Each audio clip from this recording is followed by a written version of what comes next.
Welcome back to the Dr. Danisha Keating Show. I am so excited to have my very own friend and person that I have followed for so long and learned from, Jasmine Starr. I am so excited to have her here. I'm a little nervous, trying not to be too shaky because this is like a fan moment for me. But we are doing our kitchen table talk conversation about a particular topic when it comes to planning to be successful. And I know for myself, it has been such a struggle, but we're inviting you into this conversation with me and Jasmine, two friends sitting with each other. We're not going to talk over each other. We're not going to yell. I'm going to ask a bunch of questions, but we're inviting you to be that fly on the wall to listen of how this conversation is going to go down, because planning stresses me out. I'm a calendar person and it still gets to me every single time. So Jasmine, can you share who you are so our listeners can hear what you do and how you do it? And then we're going to just jump into how to plan effectively. Well, then I love it. So I'm going to keep my intro very short. My name is Jasmine Starr. I am CEO, advisor, and founder of multiple companies. I work with my husband and business partner, who also happens to be my high school sweetheart. And I know Dr. Danisha because she has been a part of a lot of programs that I have put out, and I have seen an evolution of who she is as a person. The fact that she wants to have a conversation with all of us around planning is an honor, because I've seen a lot of growth in this aspect, and then we're already ready to take it to the next level. So excited. Okay, so we're going to talk. Let's just break it down for people who are listening. If they are going to plan starting a business and maybe starting courses, but they are kind of getting that cold feet of how to start planning, how have you taken a project that took a year and broke it down into 6 months, 3 months, or even week by week to be successful in a year, or even in 6 months with that? So even if we were to apply this to any aspect of my life, not just a course, Mm, not just a business, but like a project. Let's just say that yeah. there was a time when my husband and I first started our businesses and money was extraordinarily tight, but we wanted to plan to go on vacation. So Yeah. going on vacation, starting a business, planning a course, it always starts with one big idea. Now, Yeah. the clearer the Mm, idea, the more follow through we're going to have. Because the thing yeah. about the brain is it can't determine between what's fake and what's real. When the mind's eye sees something, it experiences it. So if we imagine ourselves eating a slice of pizza later today, the dopamine levels are almost the same as when we are actually eating the slice of pizza. So imagination is a powerful Mm, thing. So if we put yeah. in our mind that we are going to launch a business, that we're going to launch a course, that we're going to plan to go on vacation, then all of a sudden we start mapping our acts and our ambitions towards that thing. So Mm, let's just, at the start of this, have everybody put something in the front of their mind. mhm, One goal, one project, one thing. Now, for the sake of this conversation, we can use an example, and we would start it perhaps with a course. mhm, Now, if I get an idea for a course and the idea becomes so clear to me, what I like to do first is I like to imagine the person who's gone through the course, the person who's mm, had a transformation, and how their life has changed. Because all of a sudden, I realize that I'm no longer just showing up for myself, I mhm, am showing up for the person who's experiencing that as well. So if we go back and we use this same example as when I was planning for a vacation, I wasn't mhm, just imagining myself boarding a plane and going somewhere adventurous. I was picturing my doing it along with my husband, our toes in the sand, mm, us walking hand in hand on the beach. And I realized that I was planning a vacation for more than myself. I am planning a course for more than myself. That way, we start with the clear idea of what it is, and then we start with a clear idea of who it's for. And that allows us to kind of take a step back and say, okay, now I'm ready to build. How does this sound so far? mhm. I love it because what goes through my head is what we're taught in school is picture the money, picture the success, the cars, the house. You're saying, no, no, no, no, no. Go further. Picture the Mhm, person that you get to help. And that mhm, does change how I'm seeing some of the things that I want to do, because it makes it a little less scary. Because I've always been taught, like, oh, you want to be a millionaire? Think like a millionaire. It's like, okay, I don't know how they think though, but saying to think like what your client would want, or someone that would take your course, or that vacation you want to take. Think of putting your feet where you're going to be, not just boarding that plane. You're thinking 5 steps ahead, and then you start to get that, like, okay, hold on, I really want this. I really want this to happen. mhm, So how, when it comes to, maybe we're getting scared of dreaming that big, what would you tell me if I start to be like, Jasmine, I'm getting panicky. Like, I don't know why this is so scary to think that I could do something like this. What is a mindset shift I can have? Well, first and foremost, we'll go back to the conversation we had just had is when we imagine Yeah. ourselves not just getting what we wanted, but when we imagine ourselves with somebody else having a change or a transformation. Because Mm, what happens is when we get scared or shaky, we can talk ourselves out of doing something. But it becomes yeah. a lot harder to talk ourselves out of something when we know that somebody else is depending on it, needs it, or wants it. And so all we're Mm, basically doing is we're just upping the ante. You will still yeah. be shaky and it Hmm. will still be scary. But what happens is in our mind, our brain has a hard time determining the difference between a tiger in the corner of your bedroom ready to maul you and doing something you've never done before. So the Right. body and the mind are processing fear like they're one and the same, but we have to remind ourselves that when we are taking on a new project or we want to launch a course or we're doing our business, Hmm. it's not life or death. Yes, it's Mm, scary. And yes, we are unaccustomed to change. And yes, it's going to be uncomfortable trying to figure out everything we don't know, but it is not life or death. So if we then mm, can say, I am not in danger, that this is a privilege to be able to pursue something new, and that I have the humility to probably do things wrong. And yet, as long as I mm. am dedicated to learning from the lesson, I will always end up on the best side as long as I Yeah. don't quit. I love that. There's something you tell us all the time in our classes about failure being a good thing. Can you tell us that again for people listening? Because I know people are like, but I don't want to fail. What is it that you tell us about failure? Well, first and foremost, and this gets a little bit on the edge where people like will roll their eyes, and I totally get it because I was the person who did that too. Whenever I heard somebody say that failure was a lesson and there's no Mm, such thing as failure, I had a very hard time accepting that because in my mind it was very binary. It's I won mm, or I lost. I right. failed or I succeeded. But what I had realized was that I couldn't reach the classic definition of success without experiencing failure. Mm, But over time, I started realizing, well, was it actually a failure if it was the thing that led me to success? hmm. Or was it a lesson teaching me what not to do again so that I Yeah. reach my ultimate goal? And so I started realizing, oh wow, I have the power. I get to label Mm, something a failure or I get to label it a lesson. Either way, hmm. if I don't quit, it's going to get me to success. But how do I feel? How is it digesting? And so I think that now becoming a mature entrepreneur, I can look at this and say, okay, big lesson. Mm, Now our goal right now is how many lessons can we learn as quickly as possible? I think in the yeah. beginning of my career, the same way that I started learning how to save money for something like a vacation, I was like, okay, I was very slow to make decisions because I wanted them to be the Right. right decision. Now I'm at a point in my life, I'm like, I want to do a lot of tests. I want to learn a lot of lessons as quickly as possible because the quicker we learn the lesson, AKA the quicker that somebody would look at that and say, oh, Yeah. Jasmine failed. Did I fail or did I just learn a lesson very fast? The more lessons I learn, I get ahead of my competition. I get ahead of my former self. Mm. And so to me, lessons are more important than failures, and it's just a label that we're putting on them. I love that. So when you started in the beginning, you didn't pivot fast enough kind of in a situation. You're like, I kind of took time to pivot. Same. I took too much time pivoting. But you were like, girl, pivot. And I was like, you're like, just try it. That was super helpful for me. So when do you start to notice now versus then things not working and you needing to pivot? So we plan and execute as if our goals are going to be met.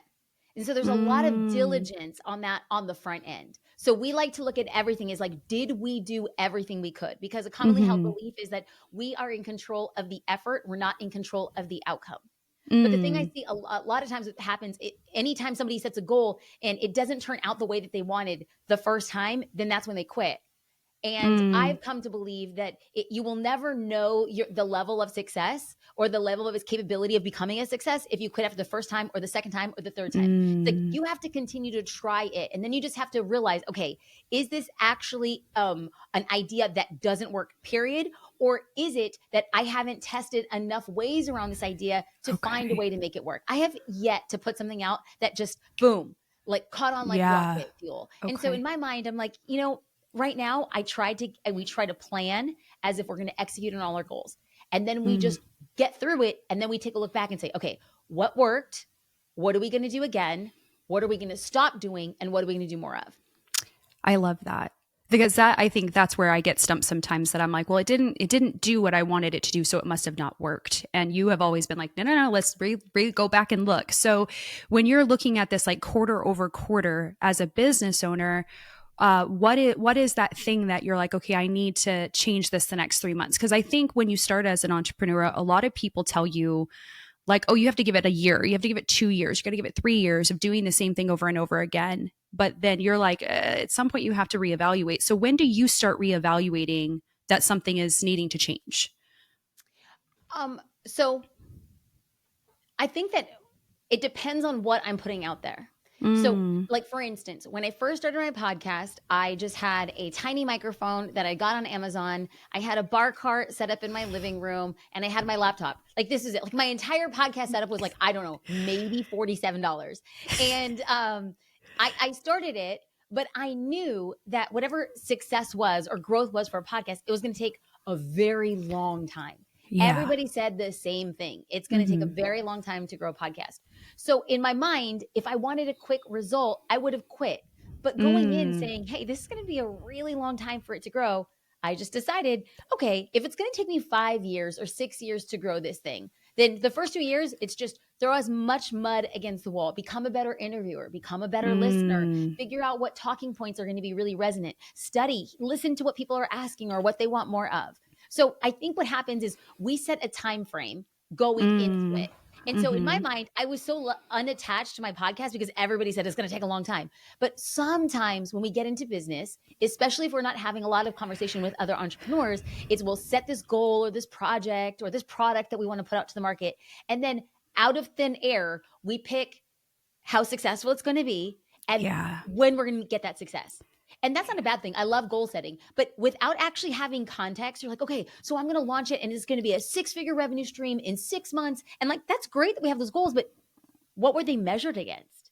Had you ever done Mm-hmm. that before? How much business experience do you have? How much of following? What does the lead look like? What is the price point? And so I think that to me, I go in with a level of expectation and say, this is something that I'm going to spend a while building. I believe in this Mm, idea. I know it's going to work. I don't know if the way that I'm presenting it is going to work, but I know that the yeah. idea itself is going to work. So I go in thinking I'm going to take a long time. And then there's other tests where I'm like, hey, let's just put something out there real quick. Let's see how the market Yeah. responds. Let's see what's going on. And if we're not getting that quick uptake and I'm just still not unsure of the idea, then I'll just kibosh it. I say, bless and release. Thank you for the lesson. It wasn't Mm-hmm. was what is. I mean, just at the time of this recording, just yesterday, I went to the team and we had an offer that was out there. And I just felt it was so out of alignment to my schedule, my life, my ambitions, who we Mm, were working with.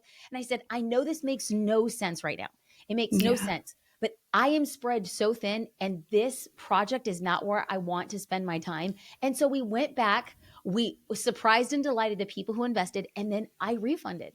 And I just said, I Mm, am not there right now. And so what did it show?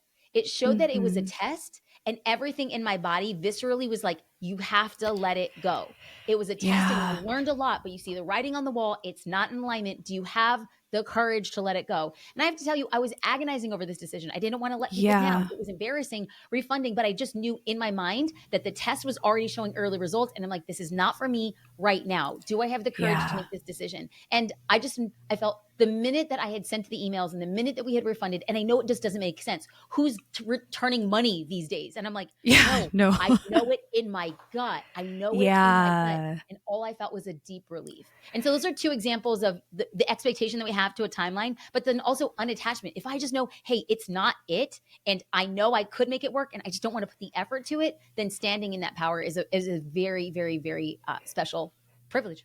I love that you're talking about alignment because it is something that I have talked to people starting off with their businesses and they're just like, Danisha, like I need to throw everything at the wall. And I'm like, sometimes I've done that same thing where I'm like, it's just everything. I'm going to offer everything and go big and hope somebody buys it. And then it's like, I'm spending way too much time. Like I used to do a lot of resumes and cover letters for like $40 and it was taking like way longer than that to revamp this stuff. So I was like, and you actually said, you're like, get rid of it. And I was like, what? But it's $40. You're like, get rid of it.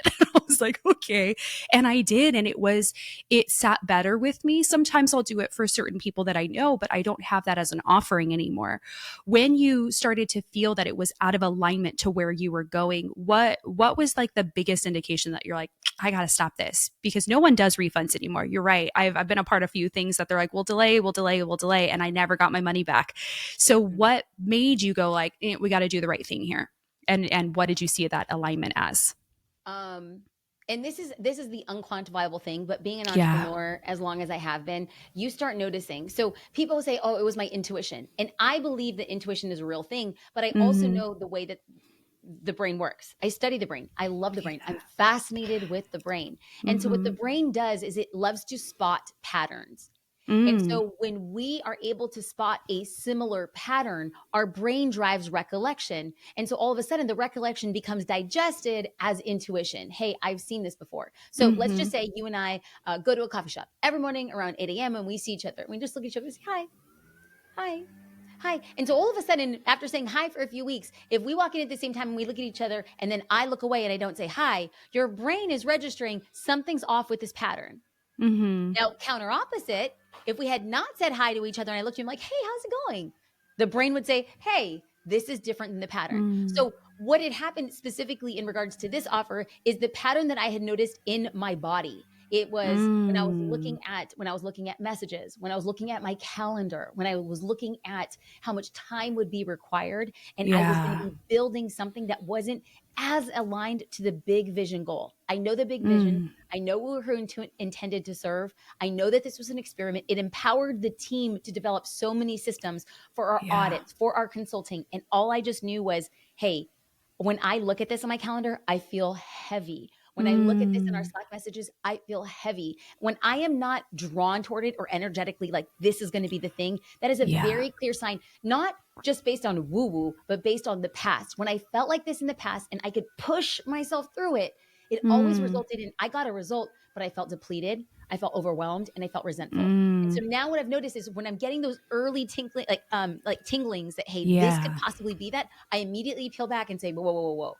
Do you have the courage to leave the space for the great opportunity and let go of this really good one? That's so hard. That's just Yeah, a hard yeah, thing because you're sitting like it really you have to sit and listen to your body. And I think that I've been there before where I'm like, oh, I know that this it's given something that's not a good feeling versus like you said, when you look at it, you're excited. You're like, oh, it's perfect timing, perfect scheduling. This works versus like if I pick this up, it's going to go down pretty bad. And I feel it in my bones. And like, we have to listen to that. But I think sometimes we as entrepreneurs can get scared of like, well, if I don't have this, then I don't get that money, then I don't have that. yes, But you're yeah. not actually showing up well for people. And they can see that resentment when you're in that realm with them. And they're like, I paid for this. Like I paid for you not to show up Well, the well. crazy thing, okay, so number one, I agree with that wholeheartedly. Yeah. I also know that my personality is I will rise to every occasion. And Right. I can confidently and like trustworthy say that I show up and I give and I give and I give and I deliver on what somebody had invested. 100%. So I don't think, like, in my deep in my bones, I don't think that somebody would have walked away and had not experienced an A plus experience, but it would have come at Right. my cost. Yeah. Like how I would feel energetically, how Mm. I would sleep, how I would have to wake up to compensate for the amount of time and drain that that project's taking from me. And so Mm. I know that I was making a decision solely on my mental health, my health, and my time. Mm. I love that because that's something I don't think we consider. Because I do the same thing. I'm like, Mhm. I'm just going to show up and I'm going to leave. But it's that leaving of like, I know I showed up well, but I'm sitting over here being like, I wish I didn't do that. I wish Yeah, I didn't get involved. I wish I didn't say yes to that. And that I absolutely. was in that space when I was teaching. I was teaching in addition to running my business. And in January, I made the decision to step down because I was showing up, even though I was giving 100% out that way. Internally, I was battling that same thing where I'm like, I don't enjoy this. I'm not doing well. I feel like if I were to pick up something I wanted to do, I would not be able to continue to show up at all for this other thing. And that's not fair to those groups of people. So it is that like, Mhm. I'm proud of you for doing that because I know how hard that can be sometimes when we're like, yeah, I gave you the A plus, but I'm back here silently crying myself to sleep because that was really bad, like for me. So I love that you bring that up. So When when have you been able to look at motivation? I know you talk about this a lot with us, is the motivation is a big indicator that we're told, like, you have to have the motivation, you have to have the motivation. You don't tell us that. You tell us something very different. So when someone says, well, I don't have the motivation, I'm not showing up with motivation, what would you tell someone like me saying that to people? Well, first, I really want to be empathetic. I understand that we want motivation. I want motivation. But if I waited for motivation to come to me before I took action, I would not be moving, because Mm, motivation is a feeling. yeah. Motivation is an emotion. Motivation is here and gone.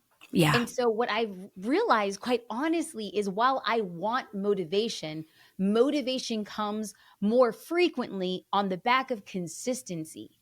Mm, And so what happens is, what we have this idea and this desire that motivation is going to strike us like this lightning, and then we're going to be supercharged like Super Mario Brothers, right? It's like we just hit the star and we get to go through all on a fast track, and we think that that's what yeah. motivation is. And that's actually not. That is a figment of our imagination. There are times where we hit a deep flow state. And a flow state is when you're doing something that you like, pick your head up off your desk or off, and you realize, my gosh, it's been like 2 or 3 hours and it's felt like it's been two or Mm, 3 minutes because you were so in the work and you were loving. That's called a yeah. flow state. That's where a lot of times Mm, people have this imagination and this misnomer that that's what motivation is. And motivation is not yeah. that.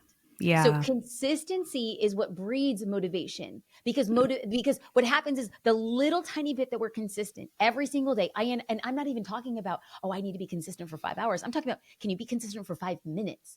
5 minutes Mm, every single day at getting you closer to where it is you want to be.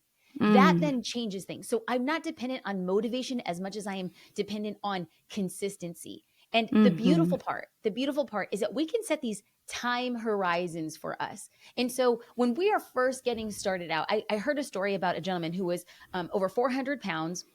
mm, And at the point that he was doing this interview, he was doing ultra marathons. And the interviewer had asked him, how in the world are you doing ultra marathons when you're yeah. over 400 pounds? And he had said that every day he had chosen to just do one thing that proved he could be consistent. And so the Mm, first thing he says, what am I going to do this one day? What is my short horizon? And he had said, today I'm ordering running shoes. That was it. And he had said, mm, I was consistent for this day. And then when the running shoes came, he had just said, okay, today I am just putting on the shoes. That's it. yeah. So he put on the shoes that day. And he said, that day I was consistent towards changing my life. And then the next day, he put on his shoes and he said, today I'm walking to the mailbox.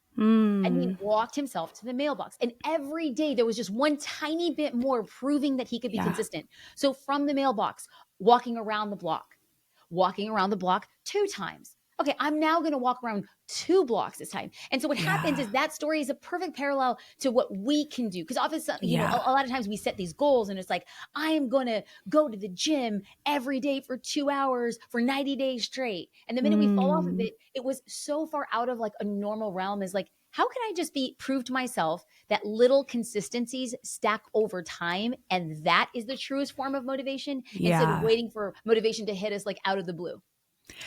I think that that's crazy because when we think of consistency, we're just like, well, I'm consistently showing up and it's nothing's happening. But this is where it's like, well, are you working on the right things to do that? And he had the shoes to go to the walking and he's like, I'm going to get my mail and then I'm going to increase that. And like you're talking about that, like you got to increase what you're doing, not just do the same thing every day, because that's what's actually going to get the result, versus what I've heard before from others is like, well, you just got to do it. You got to book your calendar crazy. And then it's like, you can't go at a speed of 100 all the time. You have to slow down. So it's like, I like that you said 5 minute consistency, maybe 10 minutes, now go for an hour, but change what you're doing, because that helps your brain start to be like, oh, okay, now I can move on to this Mhm. other task. Because the, Absolutely. the brain is so wild. It's like 20 minutes of focus time. And that's like in a lecture space, that's all we have before our brain starts to tap out. So changing the game in 20 minutes, you're like, wait, I'm doing something else now. Because that's like, I mean, when I work out, it's like 30 minutes in and I'm 10 minutes in. I'm like, I thought I was on this treadmill for 40 minutes. It's been 5. It's been 10. Like that makes me mad sometimes, but I'm like, oh, but it's the consistency of my body being like, this feels right. My brain being like, this is what we do, even when we don't have that motivation to show up. Absolutely. So that's such a powerful thing, because I think we lose that sometimes, is consistency matters more than motivation, because motivation is a feeling. How do you prevent, because you do so much now, I mean, you've always done a lot. You've always worked, you've always done all of these hard things. Like, how do you like when you're planning your schedule, how do you prevent it from being overscheduled or underscheduled so that you're getting to those goals? I think this dovetails nicely with the last question and answer. And Mm, because I've been doing things consistently, I know how long activities normally take. So, for mm-hmm, instance, let's just talk about I consistently send a newsletter every single week that I write myself. And so, because I've been doing it now for over 10 years, I know how long a newsletter usually takes me to write. It takes me about 60 minutes, all mm-hmm, things in.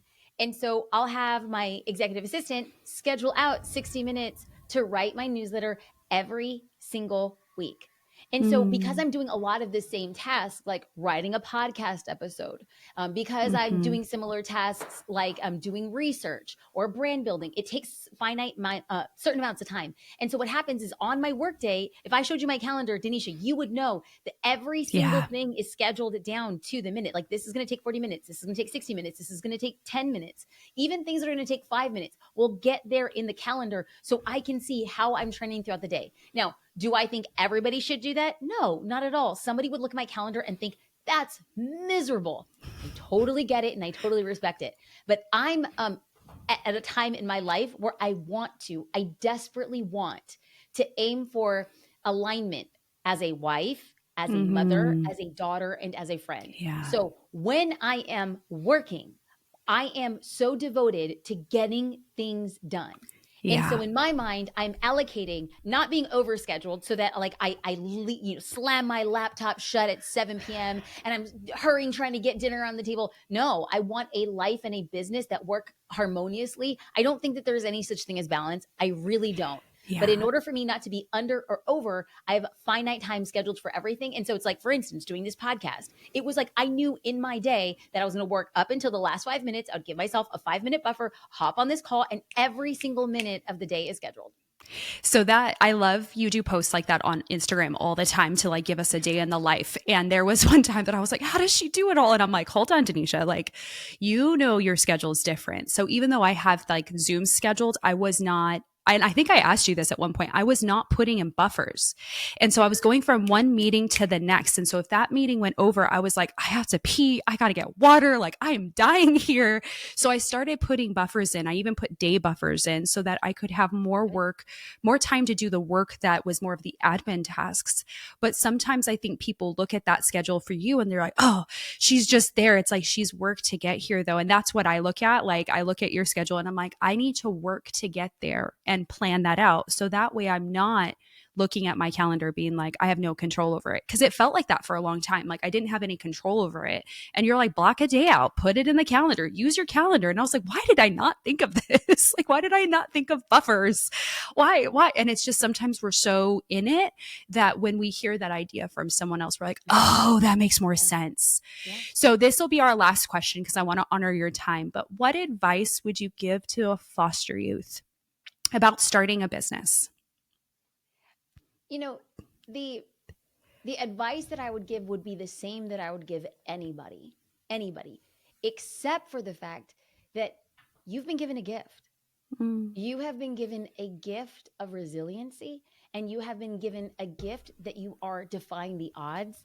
And you mm, have been given the gift that if you've got yourself to this point, that you have the honor and privilege to say you want to build a business, you have a gift, you have a mm, leg up, use it. Now, I know mm. that it's tempting to think that life has handed you a short deck. I am not here to argue that it was a shorthand, a small deck, a tiny Right. stick. I am not here to say that life wasn't wildly unfair. I am Mm-hmm. not here to say that. But what I am here to remind you of is the fact that you're even asking this question or desiring it. You have Mm-hmm. overcome, you have faced, you have persevered, and you have risen beyond challenges that people have no idea was even possible. So, the Mm. fact that you had early training on resiliency, the fact that you actually don't expect things to go your way, the fact that you don't ever think that anything's going to be handed to you, the fact that you think that you can depend on anybody else, Yeah. you've been given the gift of saying, I am here and I have gone through so much. I Mm. have been made for this moment. I have been primed for this moment. I am ready for this moment. So Yeah. after you acknowledge that, I'll give you the same dang advice that I would give anybody else. Jump and the net will appear. But I Mm. say that especially to people and children and humans who've gone through the foster system, because Yeah. you have jumped and you have been held and you got yourself here. But what's going to get you here is not going to get you to where you need to go next. So now it's time Yeah. to jump again. And nobody is more ready than you to do that in this very moment. I love that so much. And I think we're going to end there. You guys, if you want to follow Jasmine, I always tell, like, every time I post, I'm like, you got to follow my friend Jasmine because I learned so much from her. And it is true, because if it was not for Jasmine, I'm going to be honest, I would have shut my doors in November of 2022 after having my daughter early, because people are like, oh, she's not working. And then it was like just drowning after that. And Jasmine just gave me little ideas in her classes that were game changers. And a lot of this came down to jump, and the net will be there for you. There's a sea of people looking for what you have, and that has changed the game, because even when I am scared, because of Jasmine pouring into me, I felt that I could do that. And I hope by hearing this message, you guys could also feel like you can do that too. So reach out, ask questions, do everything that you can to try new things, because that's really where you're going to find where your special niche is. Thank you guys so much for joining. Jasmine, thank you so much for being here. This was so cool. You guys have a great day. Thank you.